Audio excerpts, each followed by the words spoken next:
So I like it. No, I appreciate you guys, man. Thank you. No. Thanks. To the early Bellator days. And it seems like there was a huge difference in your mentality and in just your fighting style in general when you came to the UFC. You've always been super exciting, crazy, explosive. I could go on and on and on about the things that I love to watch you do, but what was it specifically that changed? Because it's like you got to the UFC and like it's almost like you're playing with house money. It's the weirdest thing. Like it's the coolest thing in the world to watch, but it's like you as soon as you came in, you signed the contract and just said, "Fuck it, I'm going." Yeah. Well, I will say yes, I do. I've said this on record. I do feel like I'm in my second career now. I mean, guys, I could very, very easily be doing this interview signed with Bellator for the last 2 years because I just kept doing it. It made business sense. It made sense for me to make those decisions, and it never felt like the right time. But then when it did feel like the right time and the door was unlocked, I wanted to kick the door down, and I did. But with that being said, too, yes, I do think, you lose to one of those guys in Bellator, it's not so great, Now I'm fighting, that's part of it too. I mean, let's not forget I'm fighting the best guys in the world at 155 pounds. I mean, maybe if I'd fight a little bit more methodically, maybe if I would look for a brake pedal every now and then, I still haven't seen one my entire career. But foot on the gas, constantly in your face. But I do think there is just a freedom and a happiness and a joy and a peace and a contentment. As I said, it's not my job to go out there and entertain people. It's my job to go out there and win fights. So I get that when people give me that criticism, or even fellow fighters or analysts, former fighters, I get it. But sometimes it's hard to teach an old dog new tricks, and you go out there and the crowd gets a hold of you and you just have a blast. It's fun though as well. It is fun, It's but fun. it would be nice to win a couple more than I've won. Let's be honest. Hey, but come on, everyone wants to be a fan favorite. Yeah. So many things I want to ask you. Of course, we're going to talk about the title fight next week in Australia and all the rest of it. But you mentioned Bellator there, and of course, I don't expect you to talk bad about them or anything like that. That's not what I'm looking for. But you're in a relatively unique position. There's lots of others that have done it, but we haven't done that, fighting for Bellator and the UFC, I mean. What are some of the main differences that you've seen? I'm assuming, and maybe I'm wrong, that one of the main things is kind of a level of recognition for what you do. Would I be correct in saying that? That is, yeah. And that's not even, it's hard to even describe it, and while you also describe it, and again, we're not here to knock Bellator, and that's not what we're doing.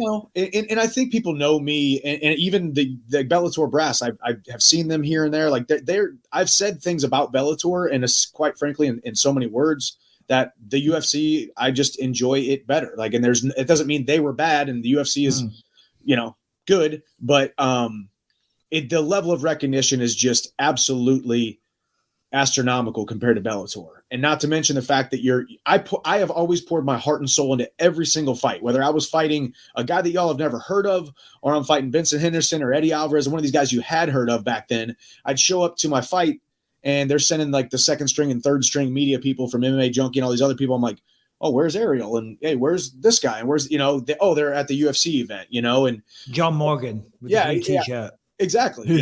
John Morgan's at the UFC while there's, someone else at the Bellator fights. And these were bigger fights. I was always in the big fights in Bellator, but that was the number one thing. Number two, I do think there's a level of competition that is just different. It truly is. From a business side of thing or an organization side of things, I mean, the UFC is ran like a true sports organization, Fortune 500 company, not a skeleton crew where one guy is handling medicals and travel and he's fighter operations. I mean, there's departments. There's a travel department that's bigger than the entire Bellator staff in the UFC. Right. A PR department that's bigger than the entire Bellator staff. And that's nothing against them. It's just, that's the way that they run their business. Yeah. And for me, it was time to go test the waters, and it's worked out pretty darn well so far. I heard someone that had been in Bellator before and then moved on to the UFC. Excuse me. I heard them say in an interview one time, it's nice when someone asks what you do for a living and you say, oh, I'm a professional fighter. And they say, oh, like the UFC? Like, no, it's like the UFC. I'm just not in the UFC. Like, that was like their difference between Bellator and the UFC. Bro, hey, listen, the amount of times that happened to me, Or I'm walking through a casino in Las Vegas with like Ryan Bader, Gray Maynard, CB Dollaway, all these guys were Chris Weidman, all these guys were part of my management group, right? So I would hang out with these guys. The amount of times I had, hey buddy, can you hold my phone and take a picture of me and Gray Maynard? Oh. And then hey, you train with these guys? Well, my name's Michael Chandler, Bellator champion right now. You know, they're like, oh yeah, actually, and they, you look familiar. Yeah, it's like I don't say that to, like you said, crap on Bellator. It's just, and I was a guy who was building my brand exponentially compared to everyone else. Like I was constantly trying to add value on social media to build the brand, constantly posting video workouts and all that kind of stuff and building my brand because Bellator just wasn't doing it for me, if you will. But I remember every single one of those interactions and how I felt. And now getting this opportunity to be on the platform that we call the UFC, that's just so much different, to give anything less than my best, like here, training, fighting, in the, meeting a fan. I met a fan yesterday at the airport, talking for like 5 minutes. Like it's not, this is important to me because I know what it felt like to be overlooked. And I know what it felt like to be undervalued, underappreciated, underplatformed, if you will. So it's really served me really well. And truthfully, I do, like you said, Michael, I do have a very unique perspective because I truly don't believe UFC fighters on the roster who have only really known what the UFC is, they don't really truly realize what they have signed with the UFC. They don't realize what it's like on the other side. They do not know and they never will know. So I have that unique perspective. Yeah. I mean, I guess we all come from a regional kind of circuit, but once you get to the big leagues, you think it's all like that. I remember going and cornering, and again, I'm not trashing Bellator, when I used to corner Kendall Grove, and I was like, wow, it's a little bit different. This is kind of like a regional show, but with a TV deal, But anyway, we're not here to talk crap about them. I love all the different platforms for the fighters. Yeah. Who do you want next, Mike? We know you've been trying to angle for that Conor McGregor fight. I don't know if you know about Conor versus Tony on the Ultimate Fighter. Did you hear about that? I did. Yeah, no, that was definitely just a tweet. I know for sure that was definitely just a tweet thrown out there to see if it gained any traction. Oh, great. So we did a 30-minute segment on that earlier. Forget that, everyone. No, it's all right. Confirmed. Tony Ferguson's just throwing stuff out there. He's a maniac. Obviously that's been in the talks. Obviously, everybody knows I would be down. Me, Connor, on tough, whether it be 4 or 6 weeks, however long we will be filming that thing, the tension, the rivalry, the competition, the trash talk, just the animosity that will be built up and then go into a training camp and then, fight later on after the show. I want the fight. Everybody knows that. The fans want the fight. Dana has gone public saying he wants that fight. So the UFC wants the fight. I've actually heard from numerous UFC people that's the fight that a lot of people are talking about. Man, huge fight. Can you imagine the first round? Can you imagine the foggy dew and then my NF coming out on, and then we go out there and then just two dudes trying to finish each other in the first round? Massive. Let me just ask you on that. I'm sorry, Anthony. I know it's your turn. I'm jumping the gun there. But you've seen McGregor lately.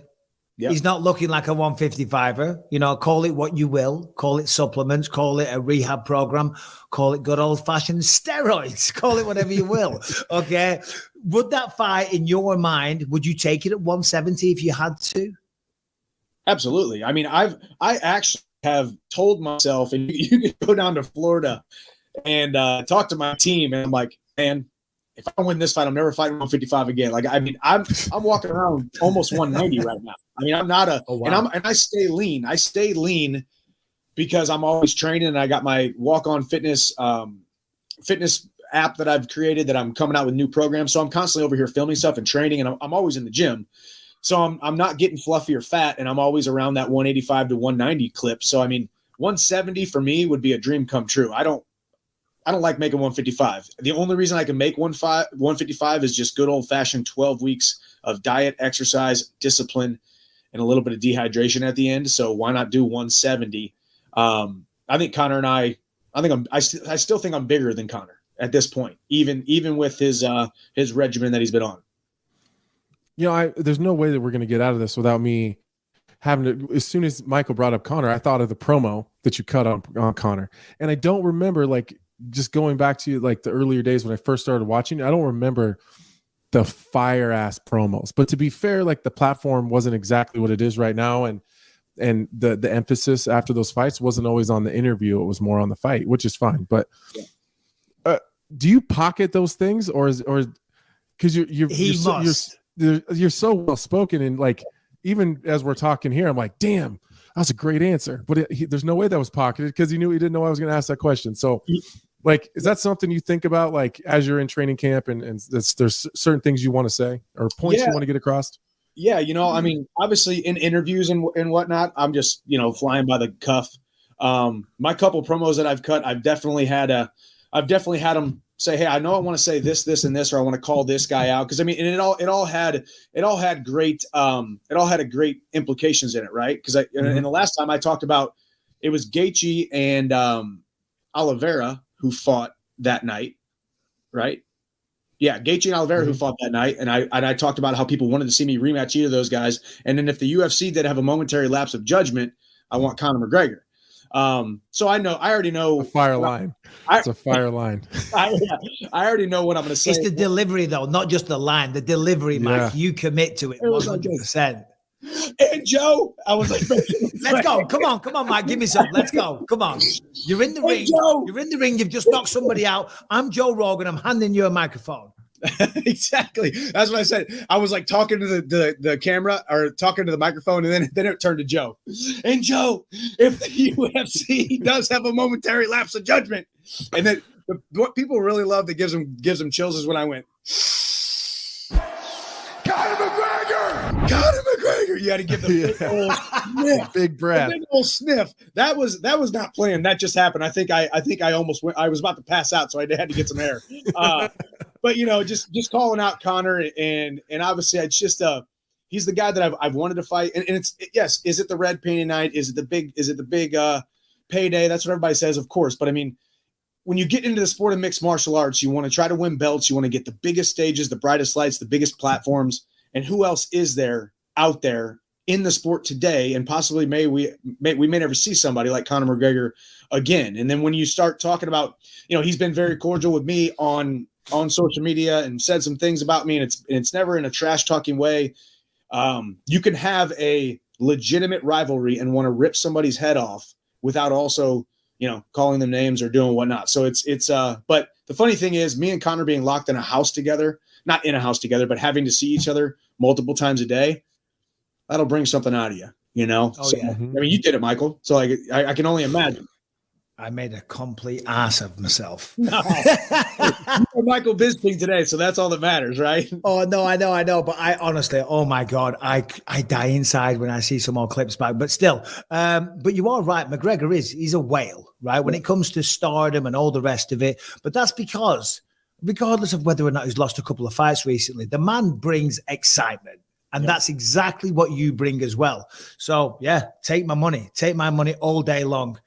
Next weekend, Islam Makhachev, Alexander Volkanovski. This is your weight division, right? Volkanovski's stepping up. How do you see this one playing out? Man, it's very interesting because Islam has proven, aside from he's got one loss, right? The one time he got caught and clipped, just like we all can, right?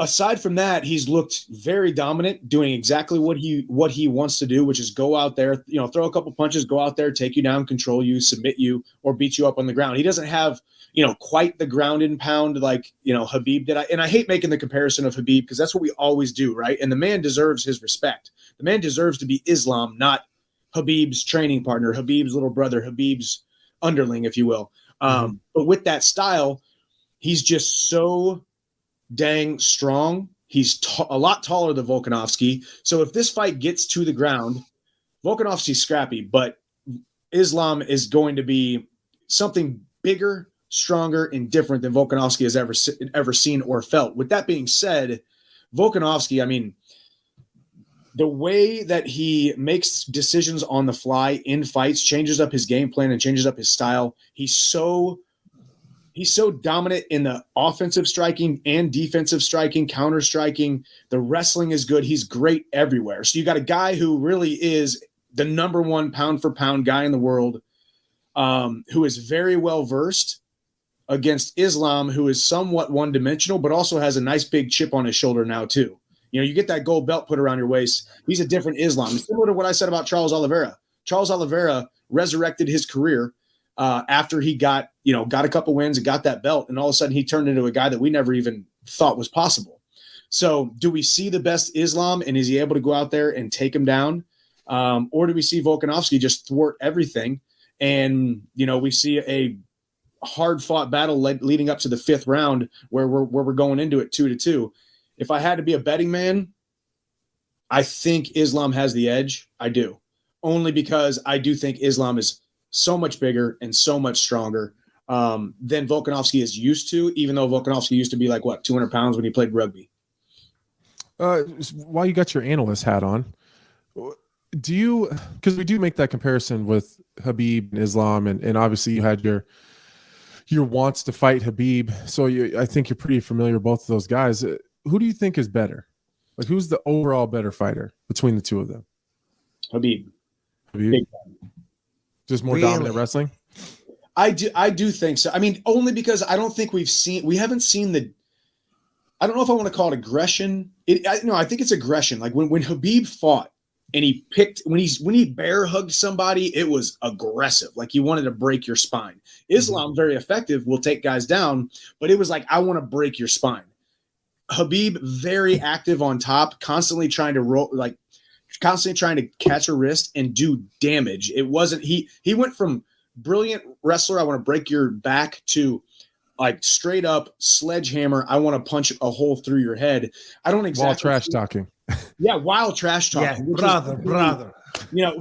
Brother, like talking to Dana. I mean, that's stuff that we don't see. That is unheard of, right? So, so I don't say that, and I think there was a little bit of voice inflection there where it made it sound like Khabib was 10 times better. I don't think he's 10 times better than Islam, but in my book, Islam just hasn't proven that yet, because we got to see Khabib run through so many guys in such a dominant fashion that Islam just needs to, and I think Islam should be a little bit more aggressive on top and really, really look to be more dominant, more than, he's definitely not I wouldn't call him a wet blanket, but he has more of that style where I'm going to hold this guy and I'm not thinking about beating the tar out of him like Khabib used to.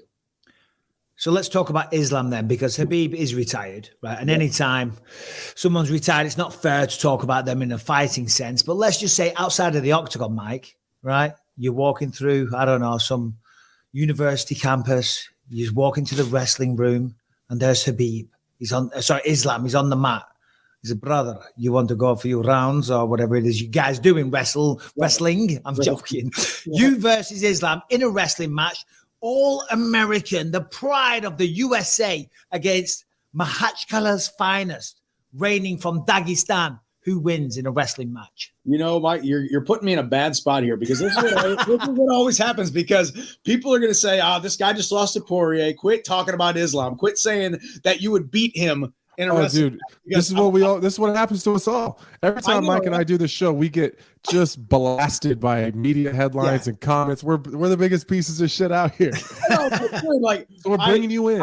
I'm not in a position to talk about how badly I would beat Islam in a wrestling match, but if I was going to wrestle Islam, I do believe just they're two completely different styles, and I didn't wrestle a lot of international, quite frankly, but I think with the Russian, Dagestani guys that I have wrestled in my gym, that I am not saying hold a candle to Islam. It's a different style, but in my opinion, good old fashioned American Division I wrestling works very well against it, as long as you're able to withstand that hand fighting, because they are very strong. And I imagine Islam is very strong in that hand fighting category, where those guys just feel different when they grab you. It's less slick and it's more, but I think I beat Islam in a wrestling match. Now that's going to be a headline, and then everybody's going to say, there goes Chandler again talking about beating Islam, when really we just want to fight Conor. Right? That's amazing. Man, what happens if the Conor fight doesn't come to fruition? Because I think this is what happens to a lot of guys, and it's not a you thing, it's a Conor thing. It's unfortunately for everyone in the division, whether that's 55 or 70, whoever Conor wants to fight is who's going to fight Conor. So if I'm Conor, to be 100% honest with you, Michael Chandler is the completely opposite direction of anywhere I want to go. And that's just me being honest. I think it's a stylistic thing, but he also likes big fights and likes to put himself in precarious situations because I think that's what he needs to get up. So I think that could be like that could be a great thing for you.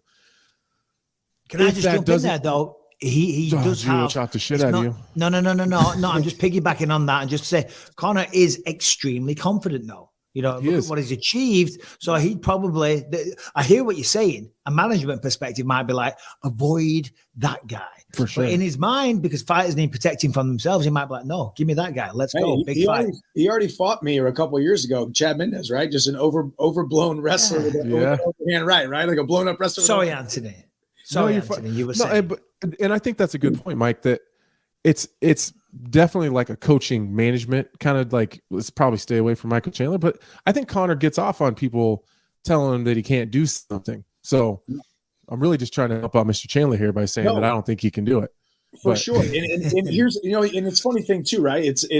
I do think, and people have said that, and trust me, I've had that thought where I'm like, yeah, I don't think I'm necessarily the easiest fight for Conor. There's some other fights out there. There's some big fights out there. Guys who have, I love Tony, but Tony's got a name and that's an easy fight for Conor. Like, yeah, exactly. If it's Michael Chandler or Tony Ferguson, the paycheck's the same. I know exactly where I'm going. You know what I mean? But I'm with you. I truly think that Conor doesn't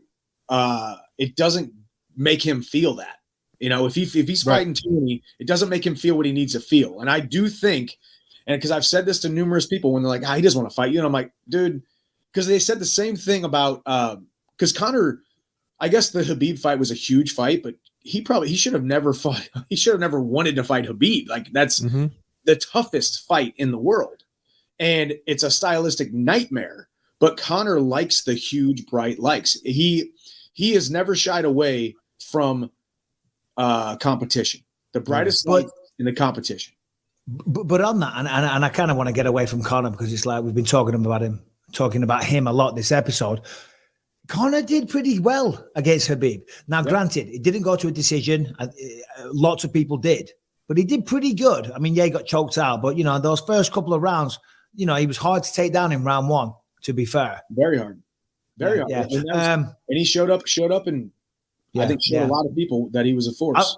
I've got to give a balanced opinion because sometimes I rip on him a lot, you know what I mean? Because, you know, he does a lot of things that deserve ripping on. Anyway, away from that, Michael, we know you're an absolute savage inside the octagon. You're a tremendous wrestler. You're one of the most exciting fighters in the sport. You're articulate. You're intelligent. You're a wonderful family man. Love seeing all your stuff online.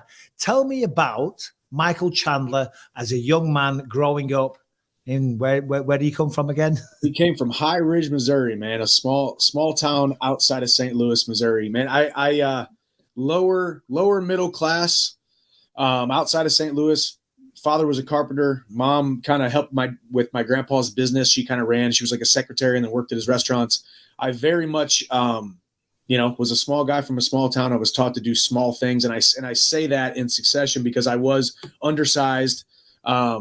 And I had people around me saying, you know, don't go outside those county lines because you might fall flat on your face, and don't make a bunch of money because anybody who drives a car like that must be an a-hole, or anybody who gets to this level of fame or this level of, you know, platform must have, you know, nefarious dealings going on. Right. So I had to really battle that self-talk. I had to battle that self-image because, I mean, you guys have seen where I'm at now, right? It's like, this is a dream come true. If 18-year-old Michael would see where I'm at today, he would be absolutely blown away and probably feel extremely uncomfortable. So I've really had to will myself into being this, but wrestled in high school, wrestled in high school, wasn't a state champion, wasn't recruited anywhere, walked on to the University of Missouri, Mizzou wrestling, ended up becoming an All-American there. I had my big brothers there. My adopted big brothers, Ben Asker and Tyron Woodley, because I didn't have big brothers. And they were the reason I got into mixed martial arts. I had my first fight in August of 2009, and somehow here I am still doing this thing. So you never had, were you a fan of the sport at all? Because I think my story, I wasn't nearly as good of a wrestler as you, but I came from a small town with super humble beginnings, no future in anything. Like Omaha, Nebraska was an hour away, and it might as well have been another country. You know what I mean? Yeah. So did you ever watch MMA, or was it just Tyron and Ben Askren were just doing this cool thing, and you're like, well, I'll try that? It's actually funny. So in college, I had my best friend and roommate, Raymond Jordan, ended up becoming an All-American, 2-time All-American, actually, from New Bern, North Carolina. He didn't have a car. So he would walk down to Blockbuster and get the old Pride and UFC VHS tapes and play them at our house. And that was the first time I had ever seen a fight. And he was a huge fan, knew who Fedor was, knew who Nogueira was. It's like, hey, you got to watch this fight. I'm like, I like wrestling and hand-to-hand combat. For some reason, I don't really like mixed martial arts that much. And then I started watching it a little bit, and I'm like, okay, this is kind of cool. But then you also saw, because to me back then, it was like, I don't know if these guys are making any money. Is that a real career, or is that, guys just fighting in Japan or whatnot? Then when Tyron and Ben started fighting, and I started going to their fights, or Tyron would be fighting and going down to ATT and coming back to Mizzou and wrestle with us a little bit, and like, hey, let's do some jiu-jitsu, or I wouldn't hold mitts for him, but I would watch him get mitts held for him by some local guy.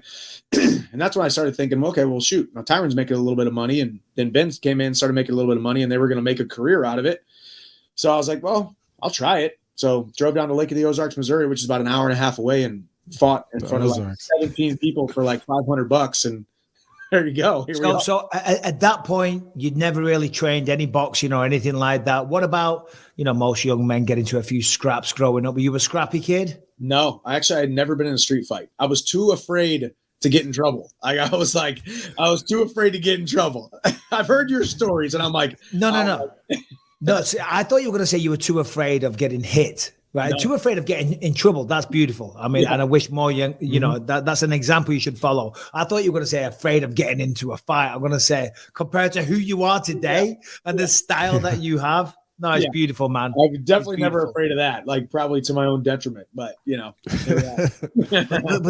that makes it even more impressive what you've achieved, Mike. It really does. Let me ask you this: Anthony Smith. When I started doing this podcast with him, I found out that the man He has a bunch of cattle. He has camels. He has a bunch of very, very exotic animals that blew my mind. He's always buying something weird and silly. Tell us something about yourself that might surprise us or the people listening right now. That's actually great. Well, first of all, what I usually say is that I've owned a professional bull, like a professional bucking bull. Actually, I've owned two with a guy named. You still got it?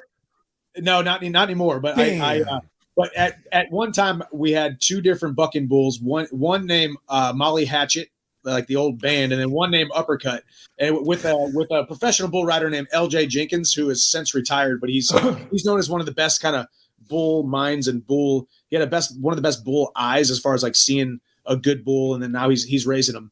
But to stay on the exotic animal track, my wife, I actually inherited a zebra when I married her. So there's an exotic animal farm a little bit south of Columbia, Missouri called Lolly Brothers. And my father-in-law has a zebra along with two horses on his ranch in Missouri. So I go back and see Zeb the zebra every now and then. Michael Chandler and I are meant to be best friends. Exactly. And we just figured this out. Yes. Did we just become best friends? Hold on. Michael Chandler, don't say anything. Anthony, did we just become best friends? What movie is that? Step Brothers.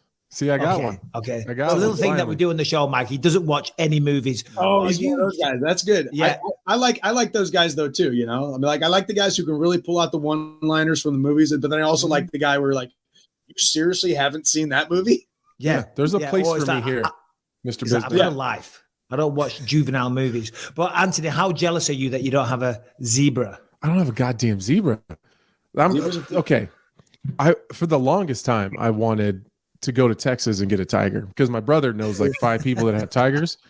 I just can't get away with it here in Nebraska. I just can't because I'm not in Texas. But I could definitely have a zebra. I'm going to have to look into a zebra. Yeah, actually, so not far from you, Michael. Where are you at, Anthony? Are you still in Omaha?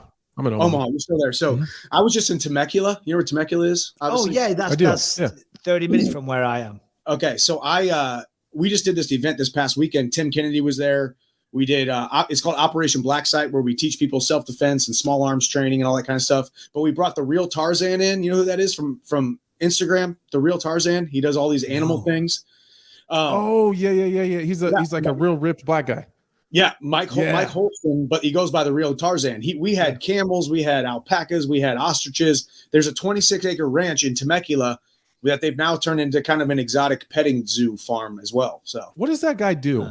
Because the only thing I ever see him do is hang out with super hot chicks, and he'll just be having like a Komodo dragon walking through his living room or something. Yeah. It's the craziest thing.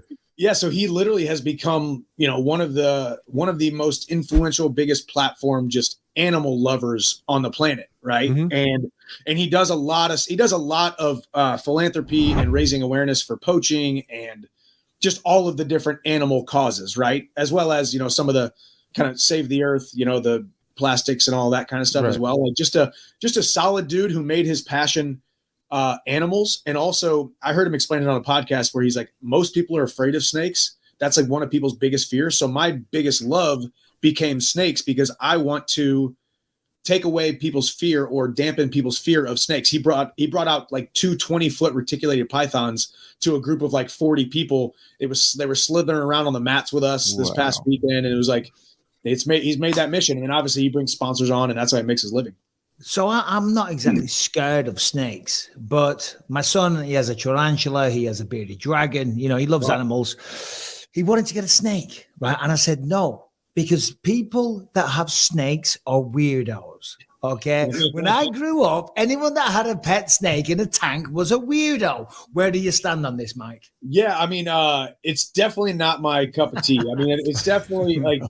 I mean, I barely wanted a dog like lately, mainly because I'm just busy as heck. But like, yeah, I'm not a big reptile guy. It was cool to hold the snake. I mean, we're talking like 15, 20 foot around my neck. And it was kind of cool for a second, but I don't know enough about it, nor do I have the time or the know-how to. It was cool for a moment, and that he brought out a Komodo dragon or something like that. But I wouldn't say they're weirdos. I would just say that their interests are a little bit weirder than mine. They're individuals. Our producer, Mike Harrington, I believe he put a tweet out. So Harrington, come and join the show, please, my friend. And a few questions from the fan base. What's up, Iron Mike? All those coming in, man. Tons of them.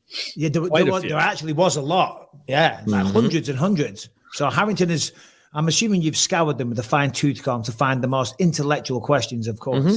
Yes. I figured I would lob you up a softball to begin with. Better wrestling program, Mizzou or Penn State? Gosh, man. You're going to make him pick against his... Yeah, logically, Penn State is just freaking so dang good. But obviously, I'll believe black and gold to the day I die. But Penn State is a better program, let's be honest. But Mizzou's on its way.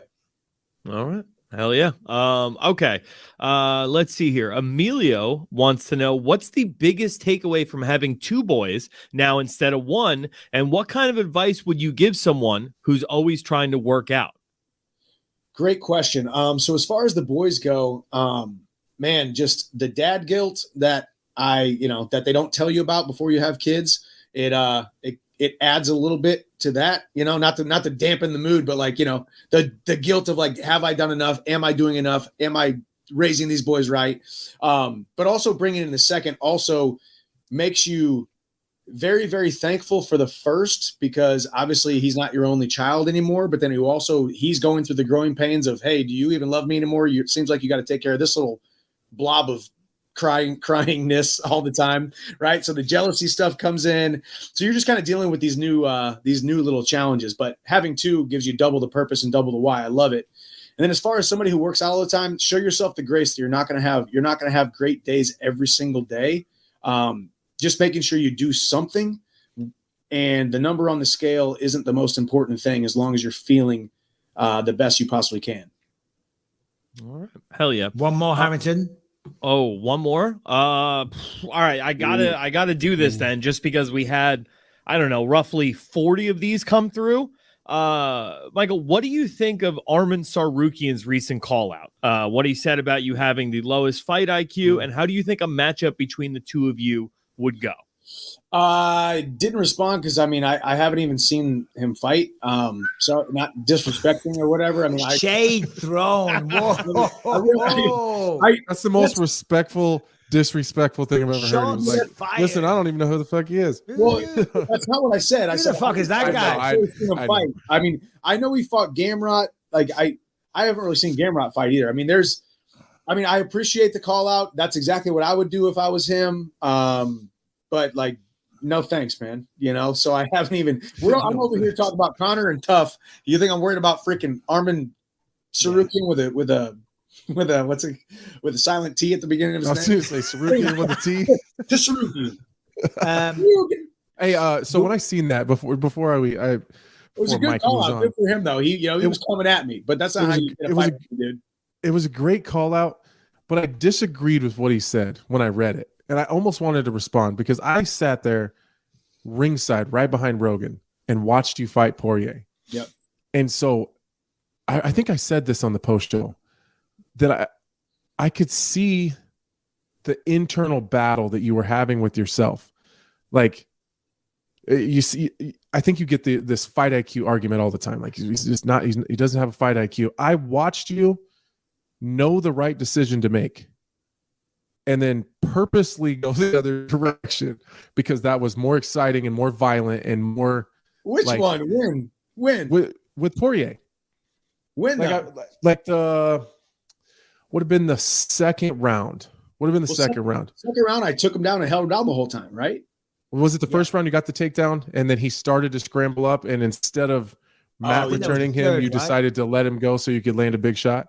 Yeah, well, I think regrettably, as a world-class wrestler, I would say, or at least a world-class American wrestler, and a guy who like had one of the coolest suplexes ever on Benson Henderson, that was a really crappy mat return. I think I was like half suplex. Oh wait, it's a mat return. Oh wait, my foot kind of rolled a little bit, and I basically lost balance and fell, and I was not happy about that. So maybe that's what you're talking about. And it could be. It just like I can see watching you that like. I could see you getting wrapped up into the moment and just living in the moment you guys were in. And then in the second round, like, all right, there's the game plan. All right, let's get the takedown. Let's win the position that we're in right now. I don't know. I just never have agreed with the fight IQ part of it. I think there's other battles going on there. And of course you can't say all that in a tweet. So I didn't want to, that's his business. Yeah. Well, number one, thank you for almost coming to my defense. And number two, thank you for saying what you said here. No, I appreciate it because, I mean, it's also awesome too. I mean, it's beautiful that people can sit there in their armchair quarterback position and say, this guy should have made this decision or make that decision. And we're making split second decisions, right, with the best information that we have, or making split second bad decisions when, I mean, it's just, it's part of it, man. But isn't that beautiful, Mike? Because the sport has grown so much that we experience that these days. You know what I mean? Obviously, with the exposure comes the good and the bad. We'll let you go on this, and thanks for your time, Mike. Really, really appreciate it. Wonderful talking to you, getting to know you a little bit better. And I'm sorry if I put you on the spot a little bit here, but I feel like you'd be the type of guy that has something good to say about this. First of all, let us know about this fitness app that you're working on. So please tell us all about that. But also, we have a lot of men, obviously young men that watch this podcast, and we have a nice little community. And we often have questions that come in from people that are struggling in life. They're struggling to find their place. They don't know what to do with themselves. They're maybe going through depression or something like that. What would you say to a young man out there that's kind of lost, that's struggling to find his way in life, that, trying to turn things around? Have you got any words of wisdom? I feel like you have. I do. Yeah, no, thank you for asking. First of all, my fitness app, people have been talking to me about it for years. I put all these workouts on Instagram, like, hey, when are you coming out with your programs? I finally did it, walkonfit.com. And we have an app, Walk On Fitness, and that will in turn also have a diet and a mindset component. I'm sitting here in my studio. I got my microphones here. Like I get on the mic and I want to bring value to people because I do think, anybody who's struggling with self-image or doubt or depression, I've dealt with all of these things. Imagine the cognitive dissonance of a guy who sits here and tells people that I want to be a world champion and be under the bright lights, which comes with the lights, the money, the fame, all the things that I say that I want. Yet I still have this little guy from the little town telling me, no, you shouldn't do that. That makes you a bad person. Who are you to go out there and do those things? And I've even had seasons of my life, guys, when I've been on top of the world, where I've been at my lowest point because the devil and the enemy is always coming to kill, steal, and destroy, especially when you are at your best and when you're at the top of the mountain. That's when you're at your most vulnerable, because he knows right where your chinks in your armor are. And the best thing that you can do when you lose that clarity, when we talk about depression, we talk about lack of self-image, we talk about, I don't know what to do next. A lot of times it's a clarity problem. And breaking the trust to yourself day in and day out by not doing the things that you need to do or not checking enough things off of the list that you need to get done to make yourself successful is the easiest way to get yourself out of that slump. So a couple of practical things. I had a rough go after this fight because of the fight and then some other things that I'm kind of just going through, lack of clarity, right? Whenever I started taking control of my day, waking up earlier than my family, waking up at 5:45, getting in my devotional, visualizing and getting in my journal and saying thank you every morning and thank you every night. And then I'm doing things like my cold plunges, doing things like making sure I'm working out, making sure I do these certain things that I can check off the list. Is journaling going to make me the best in the world, or waking up at 5:45? Is that really going to make a huge difference for me in my life? I don't know. For me, it has, but it's one thing that I can check off the box. I can check off the list that says I can trust Michael Chandler. I can trust me to get this, this, and this done, because as you guys have seen, the brightest lights, your greatest moment of opportunity, you have to be able to trust yourself. And if you can't trust yourself in the small things, you're never going to be able to trust yourself in the huge, the large, the exponential, under the brightest lights. So a lot of times it's depression and lack of self-image, or the pain or the self-deprecating thoughts because of lack of clarity. So give yourself permission to check off the boxes every single day by practical little things that you can do to gain trust in yourself and watch it compound itself. Because if you want to be trusted in the big things, you have to first be trusted in the small things. Wow. Love that. Very well said. Love it. I mean, as you say there, it's all about routine and discipline to a certain degree. It really is. I think that's a beautiful place to end, Mike. Thank you very much on behalf of myself, Anthony, all the believers. Anthony can speak for himself. He's like, shut up, Bisping. I can say thank you. Mike, can't wait to see you back in the octagon doing what you do. I believe you and Anthony are teaming up on the post-fight or the pre-fight show there soon. Yeah, are you there on the 9th, the February 9th? Yeah, in Bristol. Nice. Yeah, I'll be up there too. Yeah, I'll be there. Yeah, we should. We'll talk about zebras and stuff. Perfect. I'll tell you zebras. My zebra. Yeah, perfect. I can't wait. Amazing. Well, you're the man, Thanks Mike. so much, Take man. care, buddy. Thanks again for joining us. And we'll see you soon. Appreciate you guys. Thank you. Take care, brother.